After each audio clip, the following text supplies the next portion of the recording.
পুজো শেষ হয়ে গেছে, তারপর চলে এসেছি লুচি বানাতে। দেখো সবাই আমরা লুচি বানাচ্ছি। তো সকালের মানে উপোস ভাঙানোর পরে পুজো শেষ হওয়ার পরে আসলে কি পুজোটা অনেক তাড়াতাড়ি হয়েছে, 6টার ভিতরেই আমাদের পুজো শেষ হয়ে গেছে। আমি সকাল 4:30টার সময়, ভোর 4:30টার সময় ঘুম থেকে উঠে তাড়াহুড়ো করে বাড়িঘরের কাজ শেষ করে স্নান করে গেছি। তো এই জন্য আমি সকালে আর ভিডিওটা করতে পারিনি, মানে শুরুটা করতে পারিনি, তোমাদেরকে দেখাতে পারিনি ভালো করে।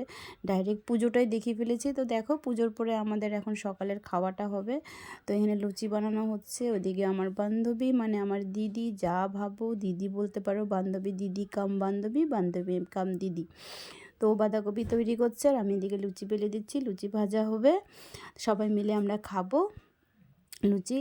মানে আমার বান্ধবী, মানে আমার দিদির হাজব্যান্ড বলে, জয় আমাকে মজা করে বলে, জয়শ্রী ফুলকো ফুলকো লুচি খাবে? আমি বলছি হ্যাঁ খাবো। তো এখানে আমার শুঙ্কুমা, আমার সোনামা কি খাচ্ছে, কি খাচ্ছ দেখাও। লুচি বাঁধাকপি খাওয়া হচ্ছে। লুচি বাঁধাকপি হয়েছে আমাদের আজকে। পুজো সকাল সকাল হয়ে গেছে, খুব সকাল, ঠাকুর মশাই এসে গেছে। আর এখানে আমার ছেলে খাচ্ছে, সে হায়। এই যে আমার ছেলে বসে খাচ্ছে।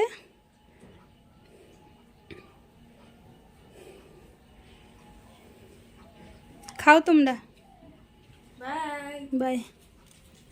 তো দেখো এখানে লাউ শাক, মানে ওর বাড়ির চালে লাউ গাছ লাগিয়েছে, তো খুব সুন্দর লাউ গাছটা ছড়িয়ে পড়েছে। তো ওর শ্বশুর মশাই, মানে মেশো, এই যে উনি মেশো লাউ পেরেছে, মানে আমার বান্ধবীর বর, মানে দাদা পেরেছে লাউ পেরেছে। তারপর লাউয়ের ডাঁটা পেরেছে, এই দেখো দাদা। আর এই দেখো আমার বান্ধবী, মানে দিদি। তো লাউ পাড়া হয়েছে গাছ থেকে, 3টে লাউ পেরেছে, তোমাদেরকে দেখাই। দেখো কি বড় বড় লাউ পেরেছে। তো ওপরের লাউটা হলো আমার, এটা আমাকে দেওয়া হয়েছে, একদম ওপরেরটা। আমার মেসোমশাই বলছে জয়া, আমাকে আদর করে জয়া ডাকে। তো জয়া বলছে এটা তোমার জন্য, যে তুমি নিয়ে যাবে, কচি আছে। আমি বলছি ঠিক আছে, আমি যাওয়ার সময় পরে নিয়ে যাব। তো এখানে রেখে দিয়েছি, পরে নিয়ে যাবো। লাউ শাক তো তোমাদেরকে দেখালামই।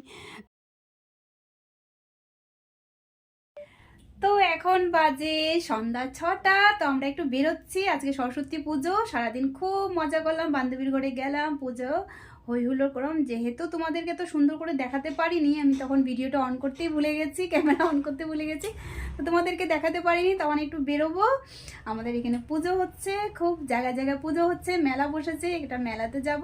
তো চলো আমার সাথে দেখো তোমরাও কি কি করছি, কি কি না। তো দেখো চলে এসেছি পুজোতে, মানে বলেছিলাম যেখানে মেলা বসেছে ওই মেলার পুজোতে চলে এসেছি।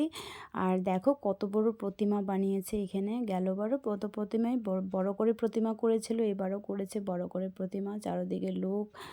আগের দিন আমি যেটা দেখিয়েছি, আগের দিনের ভিডিও, যে সন্ধ্যার সময় বললাম যে 6টা বেরোচ্ছি, আসলে কথাটা কি সেদিন আর বেরোনো হয়নি। কারণ তারপর আমার বান্ধবী ফোন করে বলছে যে তোরা কি বেরোচ্ছিস? আমি বলছি হ্যাঁ রেডি হয়েছি, তো বেরোবো। তো বলছে যাস না, অনেক ভিড়, যেতে হবে, যে গিয়ে কোনো লাভ নেই। তারপরে সেদিন আর আগের দিন ক্যান্সেল করে দিলাম, মানে সরস্বতী পুজোর দিন।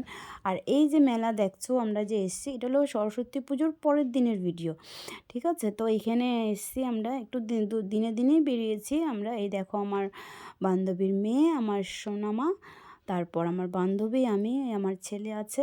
তো আমাদেরকে ওরকমভাবে ভিডিও করিনি, ভালো করে আমি মেলাটাই চারদিকে দেখাচ্ছিলাম তোমাদের সাথে, মেলাটার সাথেই আমার শেয়ার করার ছিল। তো মেলাটা শেয়ার করার জন্যই আমি জাস্ট ভিডিওটা অন করেছিলাম। তারপর দেখো চারদিকে এখনও মানে দিনের বেলায় রয়েছে। তো আমি আবার বলছি দেখ আমরা তো একটু তাড়াতাড়ি চলে আসলাম। তো বলছে কোনো ব্যাপার নেই, চল আগে হেঁটে হেঁটে চারদিকটা ঘুরি, তারপর একটু বসবো, একটু অন্ধকার অন্ধকার হবে, তারপর দেখা যায় কী করা যায়। তো বললাম চল ঠিকই আছে। তো আগে আমরা চারদিক ঘুরছি, মেলার চারদিক দেখছি কি কি বসলো, কি কি না, কি সাজুগুজুর জিনিস বসলো, না ঘরের কোনো দরকারি জিনিস কিনতে পারি। তো এখানে সবার আগে আমার এখানে চোখ পড়ে গেল, দেখো কি সুন্দর সুন্দর কাচের ডিশ, মানে সব চীনামাটি বলে, যে চীনামাটির জিনিসগুলো খুব সুন্দর সুন্দর ছিল, দেখতে খুব ভালোই লাগছিলো। দেখলে মনে হয় সব নিয়ে নিই, কিন্তু সব তো আর নেওয়া যাবে না, তাই একটু তোমাদের সাথে শেয়ার করলাম। খুব সুন্দর সুন্দর জিনিসগুলো এখানে স্টলে রেখেছিল। এখানে চীনামাটির জিনিস রেখেছে, তারপর পাশে অনেক কিছু শঙ্খ রেখেছে, মানে অনেক কিছু রেখেছে। তো পুরো মেলাটা তোমরা দেখো, এনজয় করো, তোমাদের সাথে মেলাটা শেয়ার করলাম, কীরকম লাগবে একটু জানাবে। দেখতে থাকো মেলাটা। ও আমার প্যাক শেষ না রে। কিসের প্যাক? মোবাইল বাড়িতে দিয়ে তো চলি বাইরে লাগানো লাগে। আচ্ছা।